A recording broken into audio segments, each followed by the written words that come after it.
Hello guys, আসসালামু আলাইকুম and welcome to my another new video. তো কেমন আছেন আপনারা সবাই? আমি আলহামদুলিল্লাহ বরাবরের মতো ভালো আছি। আর আজকে বিকালবেলা বের হয়েছি, একটু হাতিরঝিলের দিকে যাব। ওইদিকে কিছু ফ্রেন্ড আছে, ওরা ওয়েট করতেছে, আসছে কিছুক্ষণ আগে। তো আমি গেলে দেখা হবে আর কি। তো আমার জন্য তারা বসে আছে, সে উদ্দেশ্যে বের হওয়া। এখন আছি আমি বনশ্রী সি ব্লকের আশেপাশে। আর এদিকে প্রচণ্ড জ্যাম, এক কথায় মানে এরকম জ্যাম থাকে না এই জায়গায়, জ্যাম থাকে সচরাচর মেরাদিয়ার ওখানে। আর এদিকে আসলে অতটা জ্যাম থাকে না, সিগন্যালের জ্যাম থাকে। তবে আজকে মনে হচ্ছে যে না, গাড়ির চাপ একটু বেশি। আর তার মধ্যে এখানে যে রাস্তা আছে মানে মোটামুটি বেশ কিছু জায়গা খুব গর্ত, মানে ভাঙা। এটা আসলে এখনও ঠিক হয় নাই, হয়তোবা কারো নজরে আসে নাই, বাট যখন নজরে আসবে অবশ্যই তাড়াতাড়ি ঠিক হয়ে যাবে। তো আরেকটা বিষয় যেটা দেখলাম, এই বাইকের এফজেডএস ভার্সন 4-এর সবচাইতে আকর্ষণীয় জিনিসটা হচ্ছে এটার মিটার কনসোল। আসলে এটার মিটারটা এত সুন্দর, মানে যদি বলতে যাই তাহলে এই মিটারের প্রেমে পড়ে গেছি।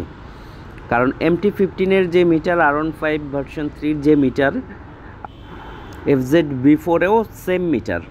তবে একটা জিনিস মিসিং আছে, সেটা হচ্ছে গিয়ার ইন্ডিকেটর।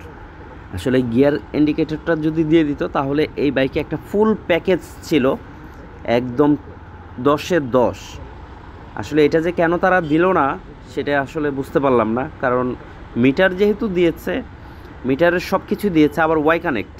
এটা কিন্তু আপনি আপনার ফোনের সাথে কানেক্ট করে আপনি দেখতে পারবেন, চালাতে পারবেন। আপনার ফোনে যদি কোনো কল আসে তাহলে সেক্ষেত্রে মিটারে নোটিফিকেশন দিবে, মেসেজ আসলে সেটাও নোটিফিকেশন দিবে। তো মোটামুটি বেশ সুবিধা আছে। আপনার কত হাজার কিলো চললো, আপনার বাইকটা কোথায় কোথায় পার্কিং হয়েছে, এই বিষয়গুলো কিন্তু আপনাকে গুগল ম্যাপের মাধ্যমে আপনার যে ওয়াই কানেক্ট অ্যাপ আছে ওই অ্যাপে দেখাবে। তবে এটা দেখানোর জন্য আপনাকে প্রথমেই করতে হবে ওয়াই কানেক্ট। ওয়াই কানেক্টে আপনি আপনার গাড়ির throttle response, time, pick up response, kilo, mileage, মোটামুটি অনেক ধরনের ইনফরমেশন আপনি আপনার ফোনে পেয়ে যাবেন এই ওয়াই কানেক্টের মাধ্যমে। আর এটা শোরুম থেকে বললে করে দেয় ওয়াই কানেক্ট। আর আমারটা আমি নিজেই করেছি, ইউটিউব দেখে আমি নিজেই করে নিয়েছি, কোনো রকমের সমস্যা হয় নাই। তবে কয়েকটা ভিডিও দেখলে নিজেই পারা যায়, এটা নিয়ে আহামরি ওরকম প্যারার কিছু নাই। আর শোরুমে যখন বাইক কেনার পরপর বলেছি, তখন তারা মানে এটা করতে ইচ্ছুক না, তাৎক্ষণিক বলতেছে যে ফার্স্ট সার্ভিসে যখন আসবেন তখন করে দিবে, মানে ওরা করতে চাচ্ছে না। পরে আমি বলেছি যে আমি যদি নিজে করি তাহলে কি কোনো সমস্যা হবে কি না। পরে বললো যে না, আপনি যদি নিজে করেন তাহলে করতে পারেন, কোনো প্রবলেম নাই। তো তখনই বুঝতে পারলাম যে আসলে এটা ওরা করে দিতে ইচ্ছুক ছিল না, ওদের হাতে সে সময়টা ছিল না। আর আমি নিজেই করে নিয়েছি।